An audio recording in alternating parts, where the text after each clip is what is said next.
plaisir de vous retrouver, mesdames et messieurs. Bienvenue à notre émission spéciale qui sera consacrée à l'or noir de nos terroirs, le poivre. Aujourd'hui, mesdames et messieurs, nous avons l'honneur d'accueillir dans ce studio François-Xavier Henly-Menouman deux producteurs passionnés venus partager leur expérience et leur vision surtout de cette culture précieuse. Au cœur de nos échanges, l'expérience du poivre de Péja, une référence, on peut le dire, en matière d'indication géographique protégée et un exemple à suivre pour nos producteurs locaux. Nous découvrirons comment le Bénin et le Cameroun, mesdames et messieurs, envisagent l'avenir de cette épice d'exception et quelles sont les perspectives pour nos producteurs. Ensemble, nous allons explorer les secrets de cette culture, ses particularités,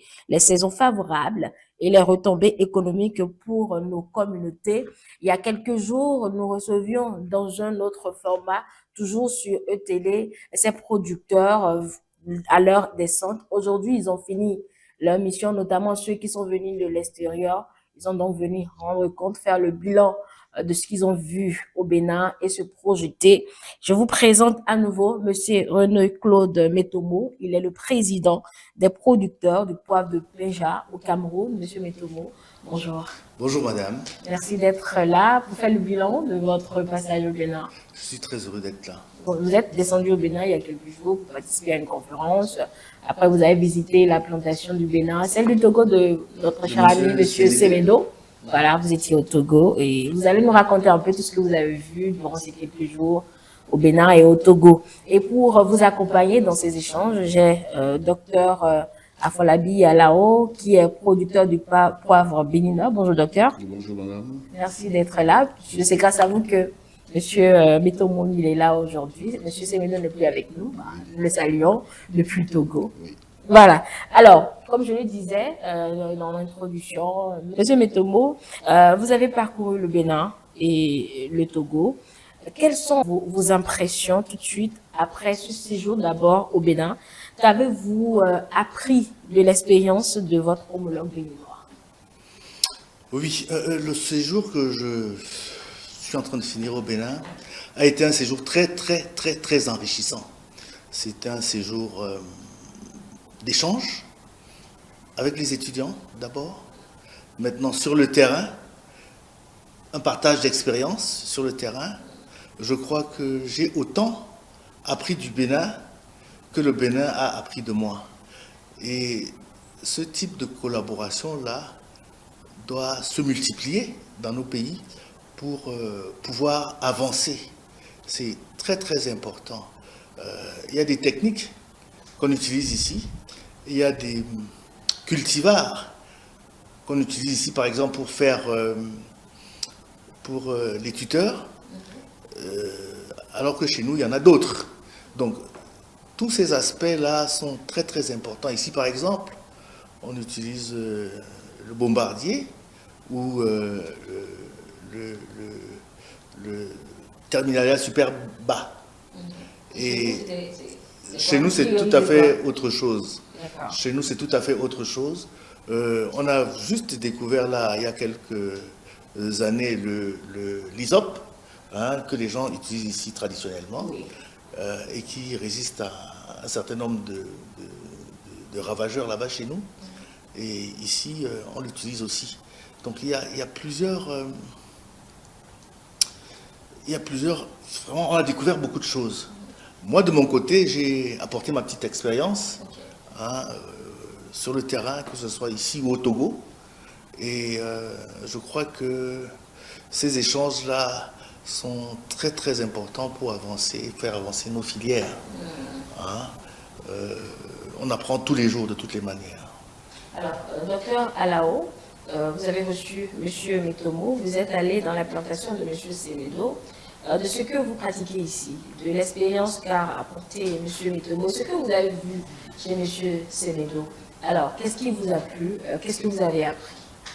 Quand on a été dans la plantation de M. Semedo, qui est une plantation, il faut le savoir, qui est en altitude, hein, c'est entre 800 et 1000 mètres d'altitude à Gagny, Zobégan ou dans une Dafor. Monsieur Semendo, c'est un travailleur. C'est un travailleur. On a vu une plantation, une jeune plantation magnifique où les rabaissements ont été faits. C'est somptueux. Même quand le recteur de l'Université nationale d'agriculture et son secrétaire général ont vu cette plantation, tout le monde a dit waouh, c'est vraiment beau. Et monsieur Metomo peut le confirmer. Il a fait tous les rabaissements alors qu'au début il n'en voulait pas. Il dit non, non, rabaissement. C'est moi qui l'ai mis le pied à l'étrier en disant rabaissement, s'il te plaît. C'est les Camerounais qui m'ont appris. Il faut le faire. Et tout le champ a été rabaissé. C'est tellement beau ce qu'on a vu chez monsieur Semendo. Donc non, monsieur Semendo nous a montré le tuteur, le bombardier, le sablier, que nous avons adopté facilement au Bénin. Et ce tuteur, c'est un tuteur qui, avec le réchauffement climatique aujourd'hui, est très approprié pour les plantations de poivriers, de même que le terminaliat super bas que nous avons ici dans Tourneau Boulevard. Vous allez voir que le terminaliat a un ombrage étagé. C'est cet ombrage étagé qui permet aux jeunes plants de poivriers de pouvoir et résister au soleil. D'accord. Alors, est-ce qu'il y a une différence entre ce que fait M. Semedo au Togo et ce que nous faisons ici au Bénin? Non. Essentiellement dans votre plantation. Non, non, non, il n'y a pas de différence parce que M. Semedo nous a appris beaucoup de choses et nous aussi, on lui a appris. Je pense qu'il n'y a pas des semaines ou des jours où on ne se passe pas un petit mot en disant voici ce que j'ai lu, voici ce que j'ai appris, c'est comme ceci qu'il faut faire. Nous, la boule de vache, on ne connaissait pas. C'est le Togo qui nous a appris. Le bombardier, on ne connaissait pas. C'est le Togo qui nous a appris. Par contre, le rabaissement, c'est nous qui avons appris ça aux Togolais. Et puis, Semendo a dépassé même le maître. Parce qu'il sait mieux le faire que nous. Voilà. Il faut donner à César ce qu'il y a à César. C'est le Cameroun qui nous a appris. La méthode du rabaissement, c'est une méthode créée par le propriétaire qui est en face, c'est M. Metomo. Et nous, on a appris ça et on a fait ça aux Togolais. Ce partage-là doit être un partage panafricain. On devrait faire des formations sur le poivre, des conférences sur le poivre, peut-être tous les 2 ans, tous les ans, dans tous les pays africains pour pouvoir faire partager l'expérience de cette culture. Comment avez-vous pu obtenir cet accompagnement de l'État? Puisque vous avez dit que l'Université nationale d'agriculture d'Écoute Kétou vous a accompagné dans cette initiative. Comment avez-vous pu décrocher, je ne sais pas si c'est un partenariat, en tout cas cet accompagnement? Depuis 2017, ma plantation a signé un partenariat avec l'Université nationale d'agriculture du temps du recteur Biaou Gauthier. Depuis 2017, même il y a une des professeurs, Madame Tachin, qui a même fait un voyage en France avec le CBF, qui est le Conseil militaire de France, mais il y a eu le Covid, les choses n'ont pas abouti. Comme par hasard, l'Université nationale d'agriculture de Kétou se trouve dans le même village que moi à Haïta. Donc ma plantation se trouve à Haïta. Le pôle de l'Université nationale d'agriculture de transformation se trouve aussi à Haïta. Moi j'ai dit écoutez, moi je suis partenaire avec vous, je vais vous donner 2 hectares de sablier.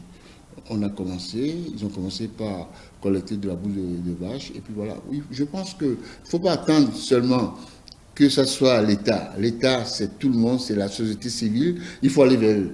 Donc, je suis allé vers eux. Le recteur Bruno Djossa a pris la chose. Il est venu dans ma plantation. Monsieur Metomo a fait une conférence. On a fait une conférence à Kétou. On est allé ensemble au Togo. Il a vu la chose. Il a dit que dans son PTA de plan de travail annuel, qu'il a pu obtenir quand même 20 millions pour accompagner le poivre. Nous sommes heureux. Donc l'Université nationale d'agriculture va planter sur 2 hectares le poivre à Haïta.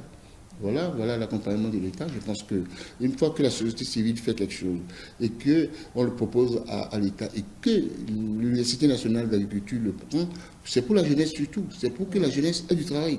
Donc, pour nous sommes ravis, on est heureux et que les choses aillent dans ce sens-là. C'est d'ailleurs dans cet objectif que M. Metomo a démarré son séjour au Bénin par cette conférence au niveau de l'université, une conférence qui a réuni étudiant et enseignant, on vous a vu parler de l'expérience du poivre de Penja au Cameroun. Monsieur Metomo, comment en est-on arrivé à apprendre aujourd'hui du Cameroun, de l'expérience du poivre, le poivre de Penja? Ben, disons que le poivre de Penja a une certaine notoriété aujourd'hui, hein, et que aujourd'hui c'est la première IGP africaine. Et aujourd'hui, les yeux du monde sont tournés vers nous, les yeux de l'Afrique sont tournés vers nous. Donc, nous partageons, autant que faire se peut, notre expérience. Et cette expérience-là doit aussi être transmise à la jeunesse. Comment est devenue école je vais parler de l'Afrique subsaharienne. Comment est-elle devenue une école, cette expérience-là? Donc, comment en êtes-vous arrivé à avoir une certaine notoriété et que des producteurs comme M. Alao, comme M. Semedo veuillent en apprendre de vous? Il y a le travail. Forcément. Il y a beaucoup de travail. Il y a l'organisation, parce que les producteurs de poivre se sont regroupés en une organisation, hein, qui porte l'IGP, l'IGP qui est un élément de notre patrimoine national, mais nous sommes tout simplement en train de gérer ce label-là. Et donc nous portons cette IGP, nous faisons la promotion et notre travail essentiel est de défendre les intérêts de la filière poivre de Penja. Donc nous faisons la promotion de ce produit-là de par le monde, hein, et ma présence ici, c'est justement de transmettre d'abord à notre jeunesse, parce que ça fait de la peine de voir notre jeunesse prendre la mer, alors que localement, on peut créer des activités génératrices de revenus. Hein?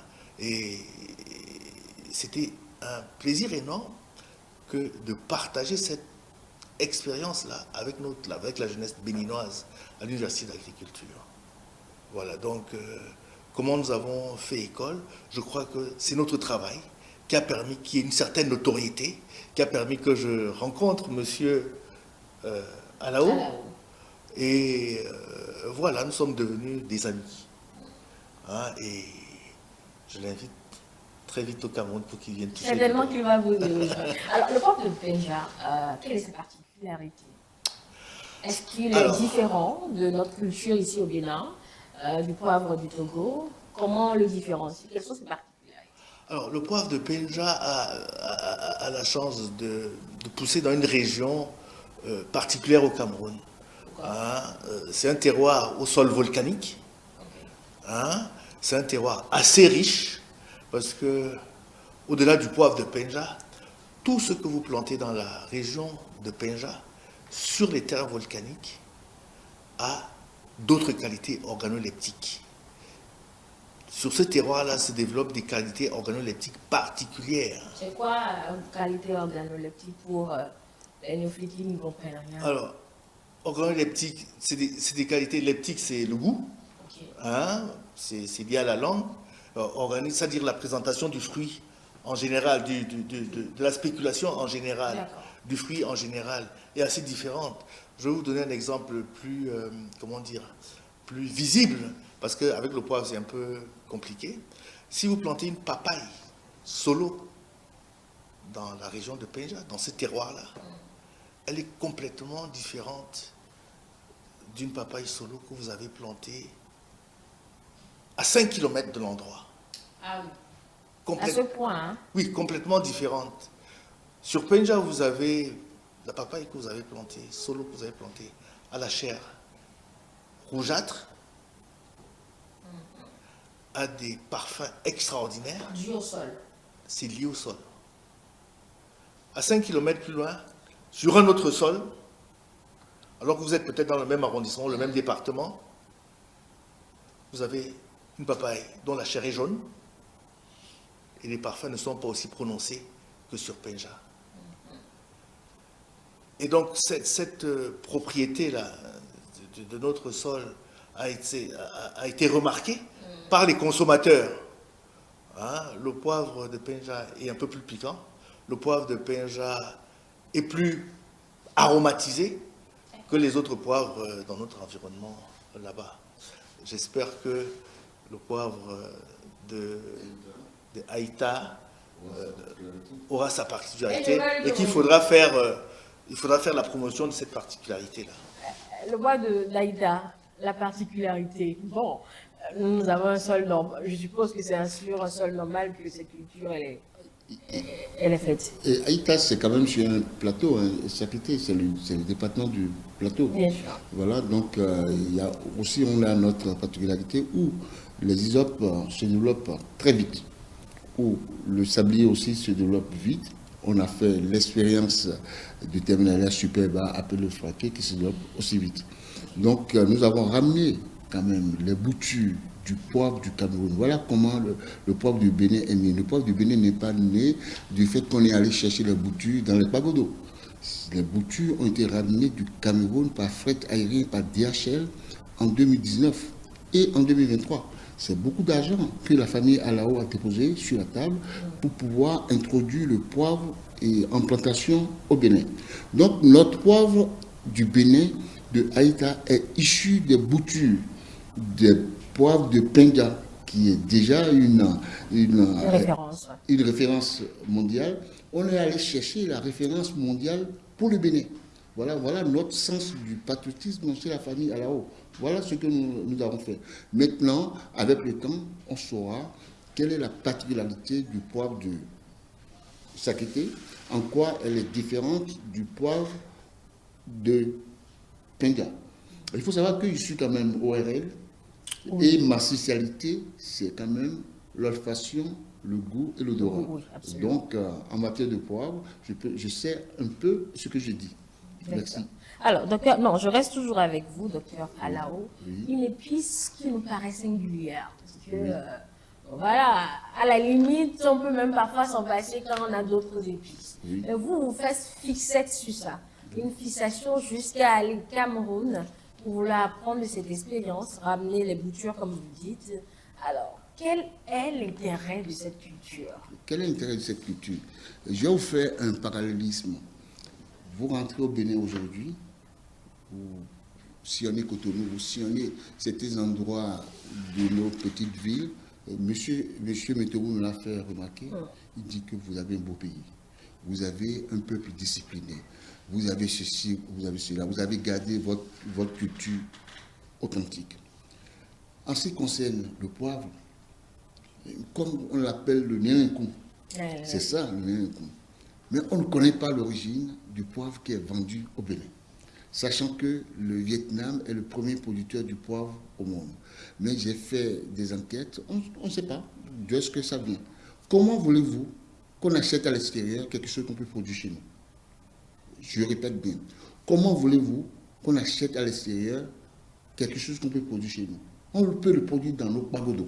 Je pense que j'irai jusqu'à ce que, pendant la période de l'arbre, la saison de l'arbre, c'est au mois de juin, qu'on puisse faire une promotion sur le poivre, parce que chacun peut aller chercher des isopes, qui sont les tuteurs, et vendre à plus subventionner, si l'État veut bien nous accompagner, les plants de poivriers, pour que chaque famille, comme au Kerala en Inde, ait un ou deux poivriers à son domicile. Donc si je décide aujourd'hui, quand j'ai un open terre chez moi là-bas, je peux planter du poivre. Si le sol, c'est vrai qu'on va revenir sur le sol. Si le sol n'est pas marécageux, Inch'Allah, vous pouvez planter du poivre avec les autres, et c'est parti. Vous voyez que chaque famille, par exemple, ait 2 poivriers à la maison.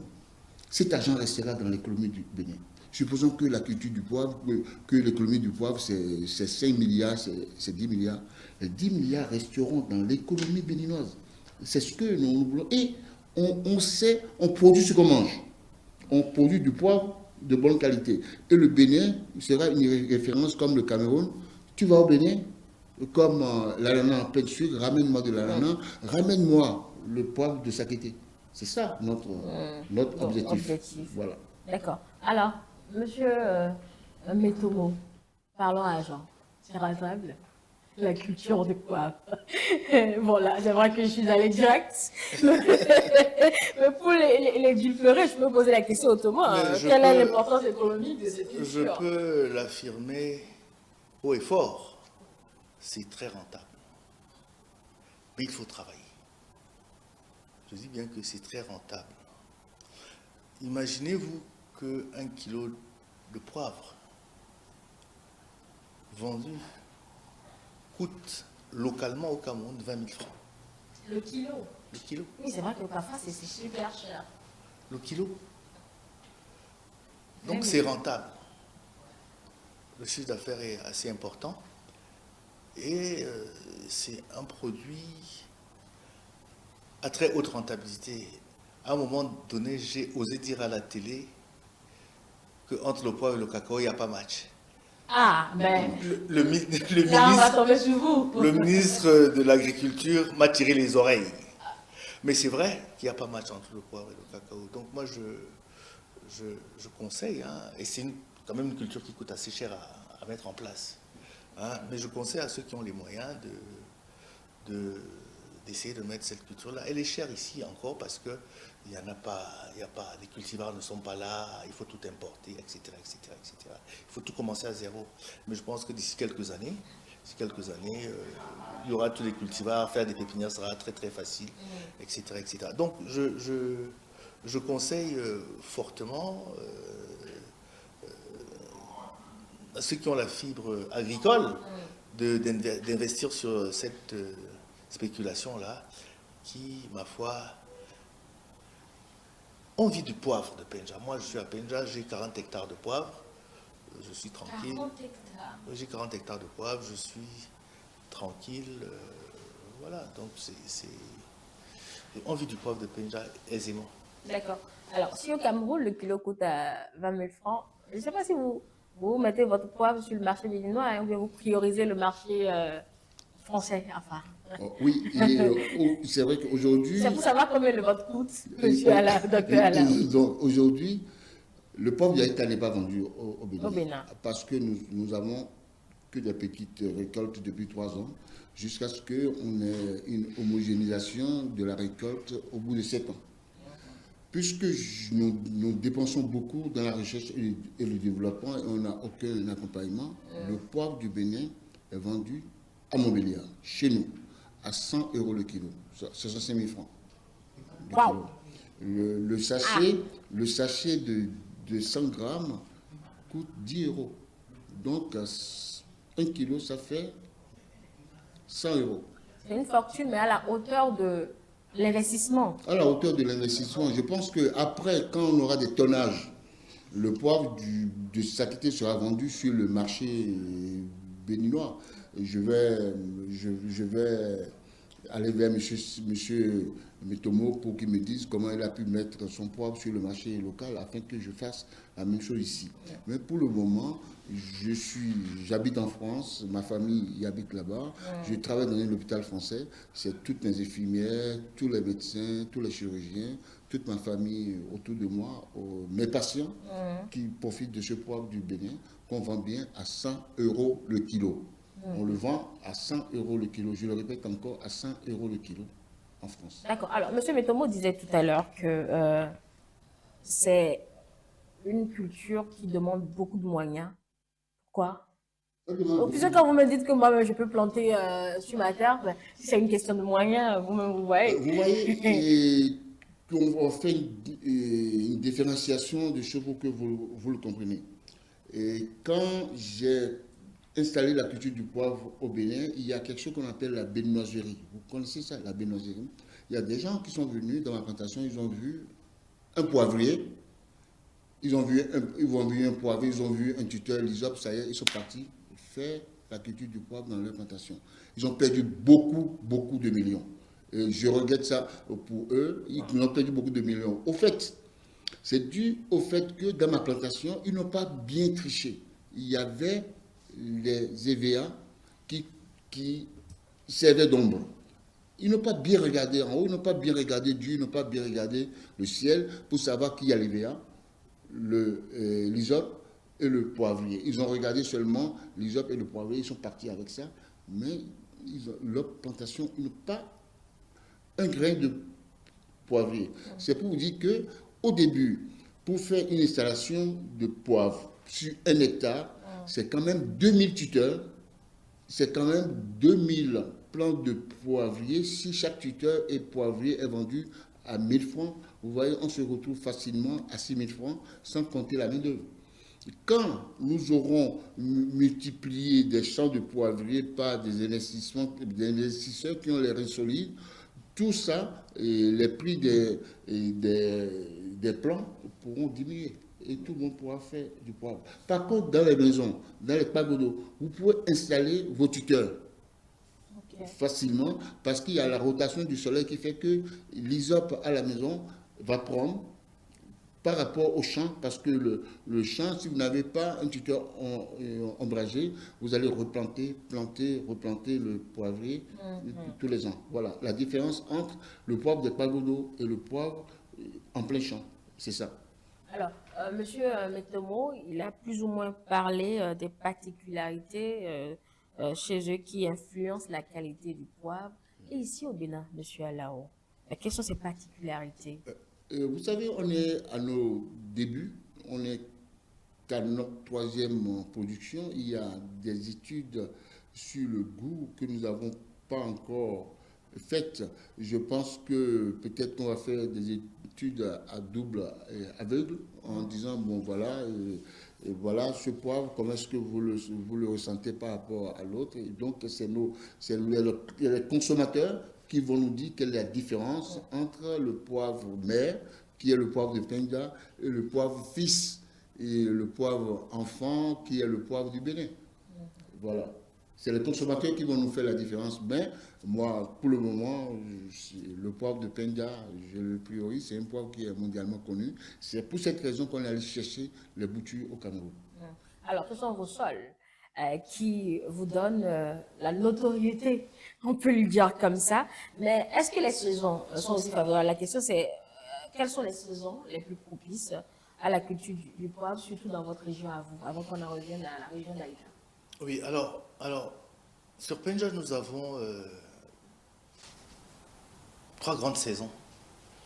Nous avons une saison de pluie qui part de mars à mai, une petite saison de pluie. Et puis il y a 2 mois de sécheresse qui suivent. Et après ces 2 mois, nous avons à peu près 7 mois de pluie. Le poivrier n'aime pas avoir les pieds dans l'eau. C'est-à-dire que les zones marécageuses, etc., ne sont pas bonnes pour le poivrier. Mais le poivrier aime l'humidité. Donc c'est une plante de zone tropicale. C'est une plante de forêt. Et là où vous avez une forêt, vous pouvez avoir du poivre. Vous pouvez avoir du poivre. Donc, choisir un site pour le poivre, éviter les zones marécageuses.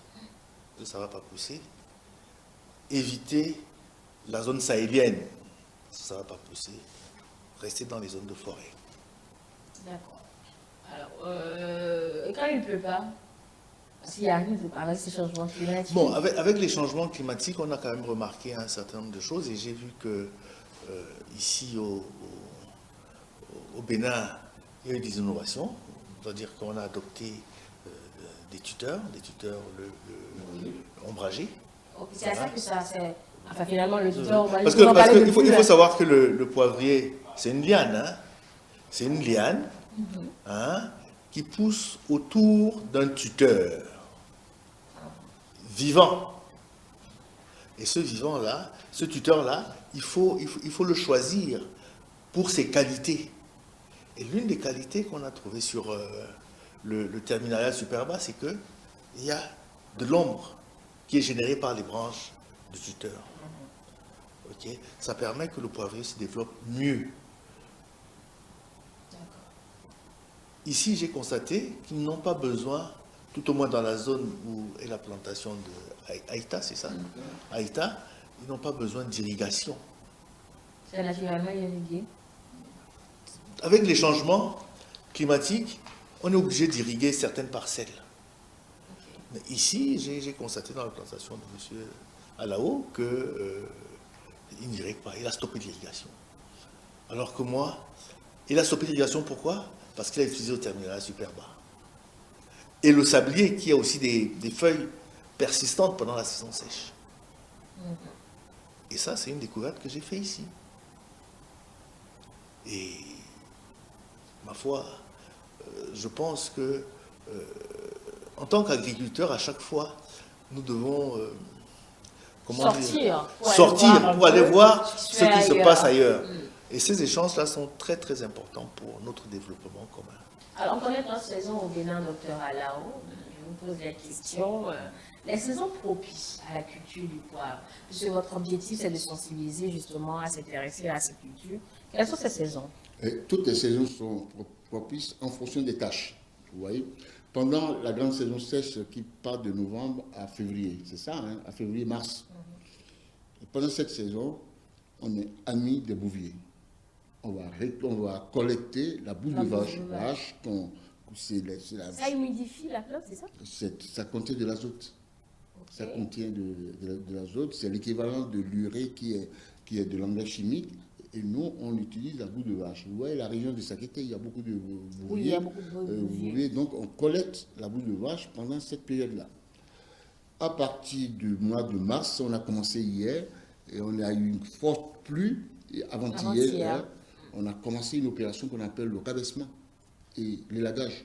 Et donc, le rabaissement consiste à ramener les branches de production du poivrier qui sont à hauteur d'homme, à une hauteur de 30 cm au-dessus du sol, pour que le poivrier puisse fleurir et produire depuis le bas. Voilà, ça, c'est une opération technique dans laquelle les étudiants en agronomie, même ceux qui font les écoles d'agriculture, les lycées d'agriculture, doivent être formés. Ceux qui font la production végétale. Ça, c'est important parce que c'est une activité qui peut générer par plan entre 150 et 200 francs pour le technicien. Vous en avez 2000 dans une plantation. Vous voyez combien il peut gagner dans une saison. Combien une équipe peut gagner dans une saison parce qu'une seule personne ne peut pas faire ça. Donc, pendant la saison des pluies, on plante. On plante le poivrier et ou le sablier. On peut même planter à la fois l'hysope et les poivriers dans les pagodos. Je dis bien dans les pagodos, pas en plein champ. Il faut planter l'hysope dans les endroits qui sont ombragés. Parce que l'hysope lui-même n'est pas un tuteur ombragé. Mais au champ, on plante le tuteur ombragé qui est le terminalia super bas, appelé encore le fraqué, et le bombardier un an avant. Il faut le planter un an avant pour créer le climat tropical humide afin de pouvoir mettre les poivriers en dessous l'année qui suit. Donc, à partir du mois d'avril, on commence par planter. Hein. On commence par planter jusqu'au mois de septembre. Et puis, voilà. Et après la saison, après cette saison de plus de 4 mois, intercalée d'une saison sèche de 2 mois, je pense que c'est août, juillet, août, voilà. Et puis après, il y a septembre et octobre, qui est une petite saison de pluie. Après, il y a une grande saison sèche qui dure de novembre à février et mars. Pendant cette grande saison sèche, je ne sais pas si au Cameroun, c'est comme ça, nous, on ne laboure plus. On laisse le champ comme ça. Avec des herbes, on laisse comme ça parce que le poivrier a besoin de rester sous ombrière, a besoin aussi que les mauvaises herbes filtrent les rayons du soleil pour le protéger contre l'ensoleillement. Ah, donc lui, il n'est pas comme les autres plantes qui détestent les mauvaises herbes.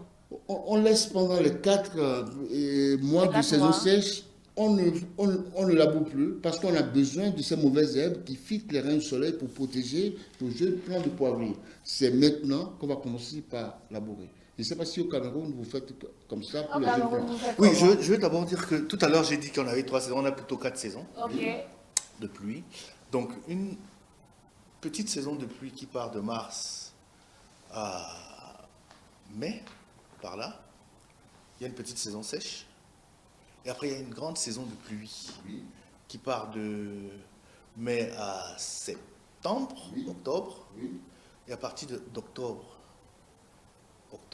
novembre, décembre, c'est la saison sèche. grande saison. Presque le même climat. Hein. Presque le même. Donc c'est à peu près le même, Oui. c'est à peu près le même climat qu'ici. Ça, c'est des méthodes qu'on utilise tous. C'est-à-dire que le fait que pendant la saison sèche, On ne laboure pas. on ne fait plus de travaux, on laisse les herbes, ça va couvrir le sol, Donc c'est la... ça va protéger, ça va garder, le sol va garder un peu d'humidité, un peu de fraîcheur Ok. par rapport au soleil qui est vraiment Donc, fort, qui est fort. Hein, et on ne fait plus d'opérations de défrichage, etc., etc., etc. Ça permet aussi de garder le sol un peu plus compact parce que souvent, quand les pluies arrivent, si vous avez désherbé, les premières pluies arrivent, il y a le lessivage de la couche supérieure du sol. Donc ça permet donc de protéger et le sol et la plante que vous avez mis en terre. d'accord. Donc ce sont les mêmes pratiques concernant la saison Oui, c'est sèche. pratiquement je les note mêmes, cela. c'est même pas très Alors, difficile. est-ce que le poivre de Penja, donc cultivé au Cameroun, a plusieurs variétés? Oui, c'est les mêmes variétés. Alors, nous avons fait une étude sur notre terroir et nous avons découvert, après cette étude-là, qu'il y avait 37 accessions. Les accessions, c'est, disons, des variétés, si vous voulez bien, des variétés de poivriers, hein, qui sont plantées dans cet environnement-là. Et je vous le confirme, hein, et ça nous a permis de confirmer que ce n'étaient pas les variétés qui faisaient la différence. C'était effectivement le terroir qui faisait la différence. Le terroir et notre manière de faire le traitement post-récolte qui faisait la différence. Donc, c'est des études qui ont été faites, que nous avons payées, et voilà.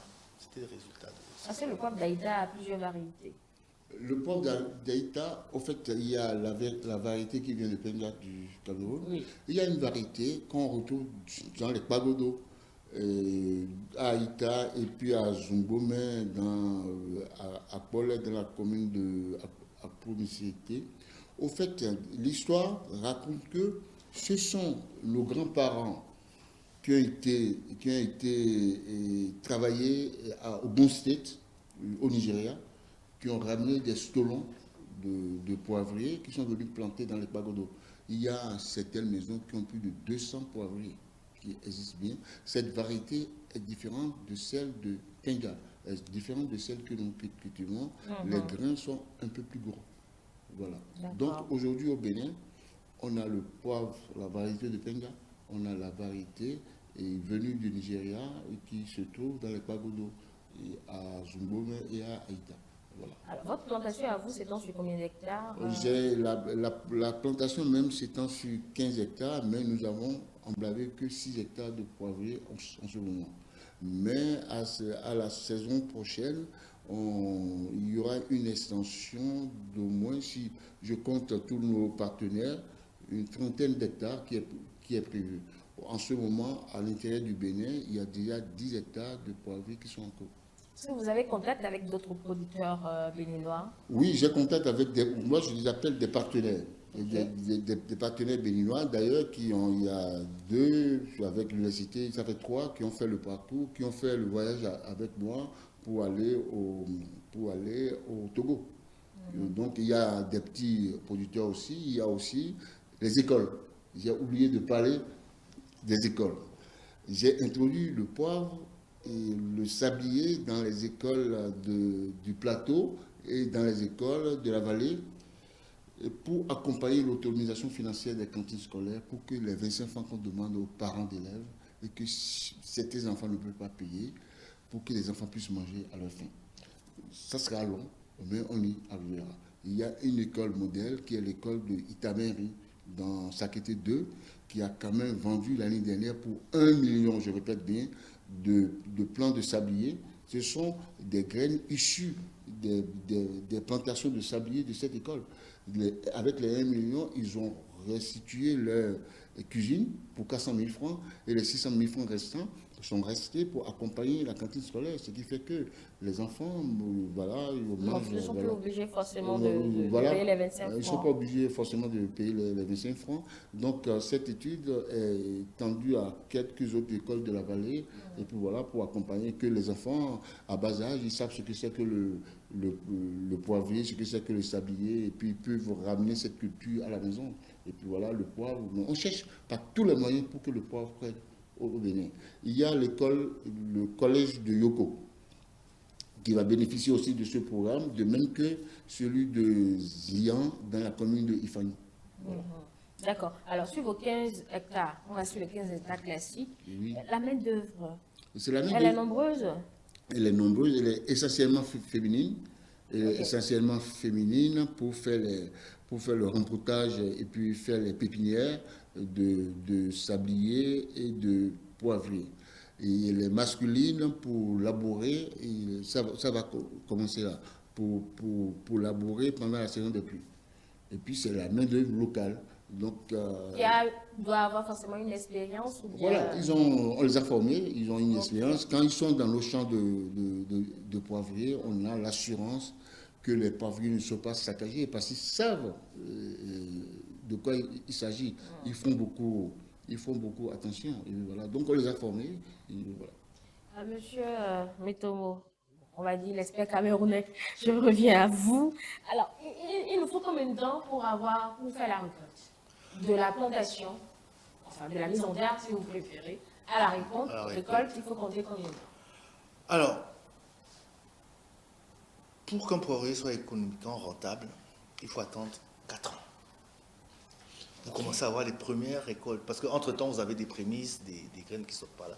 Mais ce n'est pas économique. Il faut attendre au minimum 4 ans pour commencer à avoir une production qui peut permettre de vendre. Vous atteignez à 6-7 ans le bon niveau pour vendre. Et ce niveau-là dure au Cameroun, pendant 30-40 ans. C'est une plante de rente. Hein? Moi, j'ai des poivriers, j'ai une parcelle chez moi qui fut plantée en 74. Et à ce jour, je continue de récolter des grains de poivre sur cette parcelle-là. Ça n'épuise pas la terre? Non, puisque de temps en temps, on apporte ce qu'il faut pour que la plante vive. Hein, si la terre est épuisée, la plante meurt. Donc, nous avons des poivriers qui ont 50 ans à peu près et qui continuent de produire. Sur le terroir de Kétou, de Daï, chez les moines, il y a des poivriers qui ont 60 ans et qui continuent de produire. Donc, ce que vous investissez, vous bénéficiez de cet investissement-là pendant au moins 60 ans. Ça, c'est à Kétou, je ne sais pas ce que ça va donner. À Haïta, je ne sais pas ce que ça va donner. On verra bien, on aurait déjà laissé quelque chose. De 2019 à aujourd'hui. À 2019 à aujourd'hui, on a déjà récolté 3 fois. 7 ans. Non, on a planté, les pépinières sont venues du Cameroun en 2019, septembre 2019. On a planté en juin 2020. Donc on est déjà à notre 3e récolte là.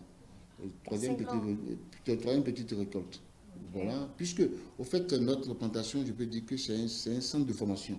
Nous, on est parti sur tous les plans. Voilà, c'est que, on est parti de l'ISOP. On s'est rendu compte que les endroits où on a planté l'ISOP dans la plantation, où il n'y a pas d'ombrage, tout est mort. On l'a replanté. On s'est dit quand même, il faut des tuteurs ombragés. On s'est retourné vers le Togo, on a eu le sablier, et puis on a regardé dans la ville de Cotonou. De Cotonou, s'est arrêté, on a dit cet arbre serait mieux au champ. C'est comme ça le terminalia est entré au champ. Mais après étude, j'ai demandé au salon international de l'agriculture à Paris, au rayon des épices, aux Réunionnais. Ils m'ont dit, nous, le terminalia superbe, on l'utilise depuis 50 ans pour la culture du poivre. Donc, vous voyez, je n'ai pas inventé quelque chose, mais ça existe ailleurs. Mais j'ai vu, j'ai apprécié, j'ai même demandé à un ingénieur du cadre de vie quel est et quel est le processus racinaire du terminalia. Parce que je l'ai dit, si vous plantez cet arbre entre la route et les murs des citoyens, si cet arbre a un processus racinaire qui est horizontal, ça va détruire les murs. Ça va détruire aussi la route, mais il m'a répondu, cet arbre a un système racinaire pivotant qui va en profondeur. Donc, ce qui fait que quand vous plantez le terminalia, qui a un système pivotant, un système profond, les poivriers ont un système racinaire superficiel. Donc, il n'y a pas de compétition. Voilà. D'accord. Monsieur Metomo. Alors, la prochaine question qui est pour vous, c'est de savoir, vous qui avez fait le tour du Bénin, enfin, essentiellement, vous qui étiez au niveau de la plantation de Monsieur Alao et après Monsieur Semedo, comment entrevoyez-vous l'avenir justement de cette culture au Bénin et au Togo? Parce que c'est prometteur. Oui, je crois que le poivrier a beaucoup d'avenir dans ce pays-là. Parce qu'il y a beaucoup de volonté, il y a beaucoup de passion aussi. Et M. Alao est un homme partage, qui partage, parce que s'il était comme d'autres, il se ferait son beurre tout seul dans son petit coin. Oui. Mais il partage son expérience, il invite des gens, il va investir dans des écoles, il va vers l'université pour partager ce qu'il fait. Et c'est très important, parce que rien ne peut se faire sans amour et sans passion. Rien ne peut se faire. Moi, je crois que le poivre a beaucoup d'avenir dans ce pays, parce que vous êtes dans le terroir, tout au moins les régions que j'ai visitées sont idéales pour la production. Il y a la lumière, il y a l'eau, il y a la pluie. Qu'est-ce qu'il faut d'autre? Il faut tout simplement des bras pour travailler. Et je pense que ceux qui travailleront ne regretteront pas.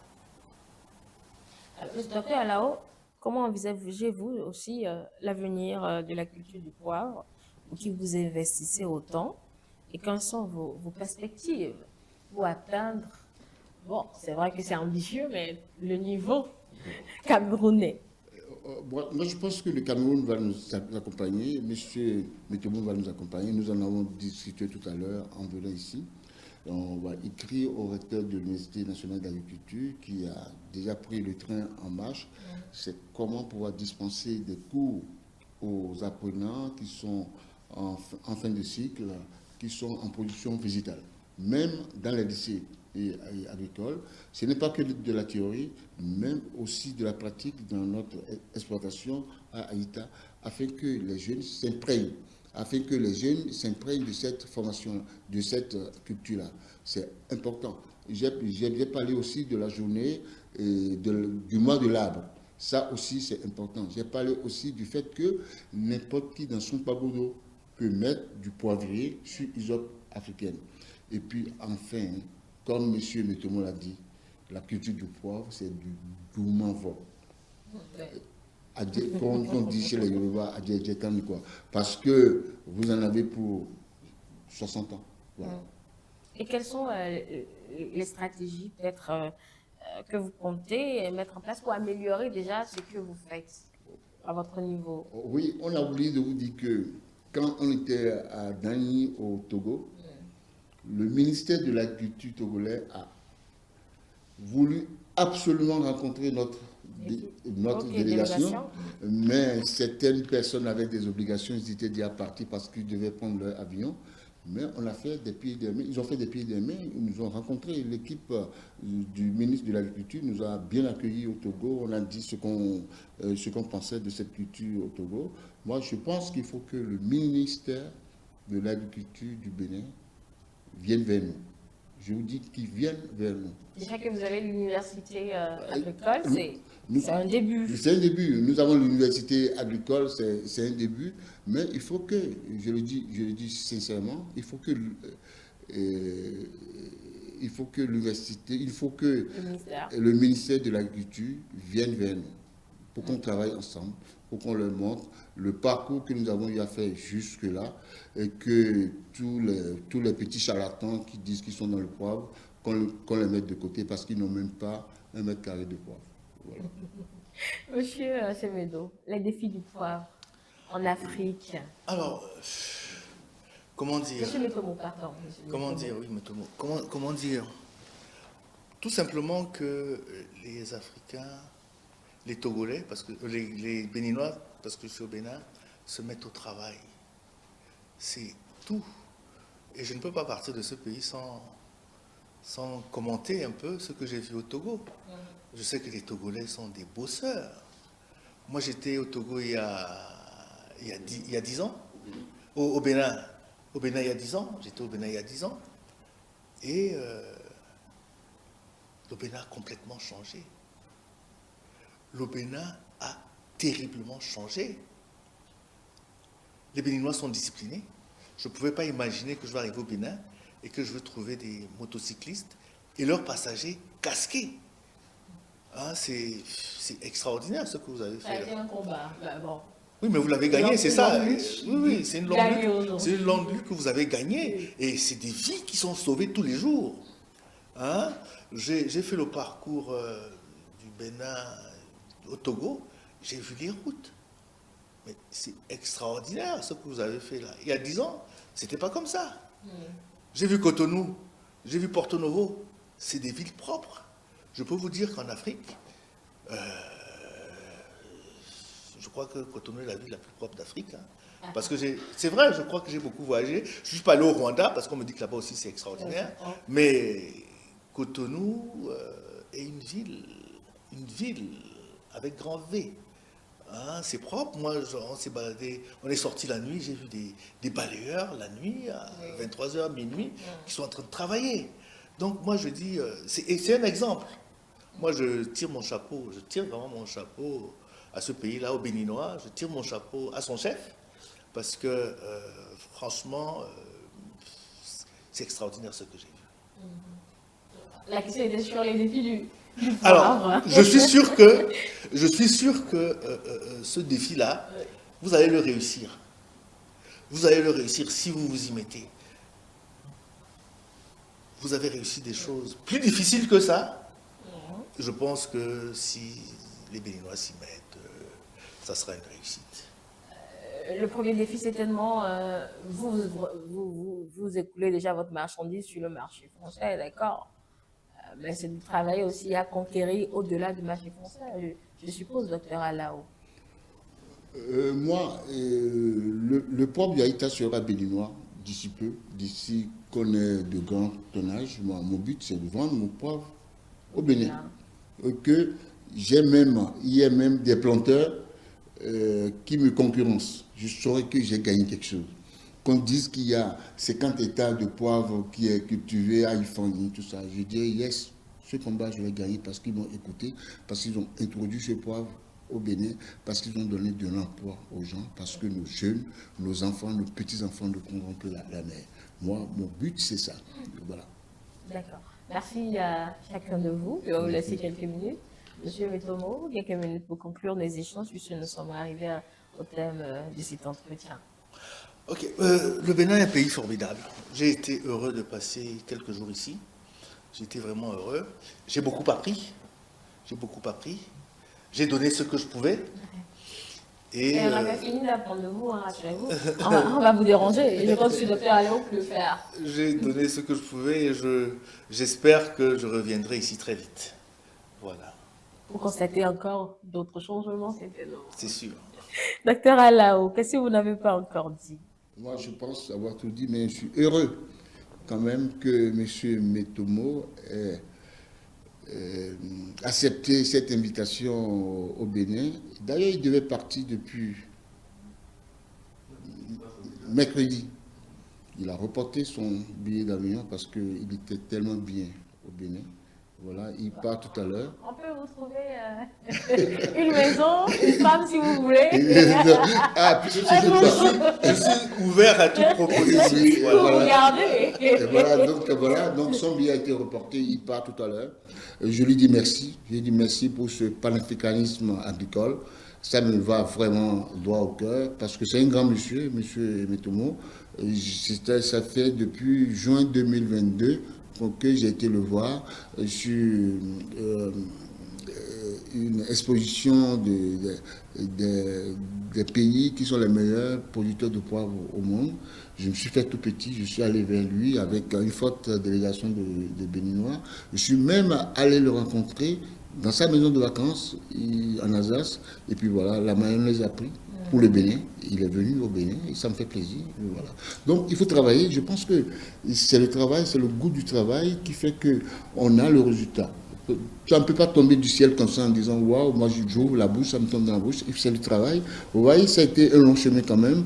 Monsieur Metomo a cru en nous, on a travaillé, on lui a montré le travail que nous faisons. Et puis il a pris l'avion, il est venu nous voir. Merci beaucoup, M. Metomo, pour ces quelques jours au Bénin. Merci. Pour votre partage d'expérience. Merci, Et madame. merci pour ce que vous avez fait au niveau de l'université agricole et aussi au niveau des différentes plantations. Big up à M. Semedo depuis le Togo, qui n'a pas pu faire le déplacement puisque appelé par d'autres urgences. Mesdames et messieurs, voilà d'où vient, pourquoi pas, on peut le dire, cette épice. Vous avez certainement consommé sans le savoir le poivre de Penja. Voilà, donc nous sommes partis un peu connaître comment cette culture se fait. Nous sommes arrivés donc au terme de cette émission enrichissante qui nous a permis de découvrir les secrets et les enjeux de la culture du poivre. Un grand merci à nos deux producteurs, Monsieur René-Claude Metomo, président des producteurs de poivre de Penja au Cameroun. Merci également à Dr Afolabi Mahmoud Alao, producteur de poivre béninois, passionné pour vos témoignages et tout ce que vous faites, votre vision inspirante également qui nous a permis de comprendre un peu comment se fait la culture du poivre. Il faut compter environ 4 à 5 ans pour la récolte quand on démarre et il faut un sol pas trop humide, enfin pas, en tout cas un sol pas marécageux, voilà, pour faire la culture du sol et la culture du poivre. Le docteur Alao a insisté là-dessus. On peut le faire tant que l'environnement est propice. Il a parlé de nos pagoudos. Donc, mettons cela à profit afin que l'argent que nous déboursons pour aller acheter cette épice sur le marché puisse rester dans notre bourse. Moi, je l'avoue, je ne cuisine pas sans poivre. J'ai le plaisir de savoir d'où ça vient. Malheureusement, vous n'êtes pas venu avec le poivre de Penja. Certainement, j'en aurai. Allez, merci beaucoup pour votre vision, votre enthousiasme pour cette épice déception. Je vous laisse partir, prendre votre vol, Monsieur Metomo. Merci. Et bien des choses au peuple Cameroun. Merci. Au peuple camerounais, j'allais dire. Merci beaucoup. Allez, merci beaucoup, docteur Alao. Mesdames et messieurs, ainsi prend fin cet entretien spécial que nous vous remercions d'avoir suivi. À bientôt pour de nouvelles découvertes enrichissantes.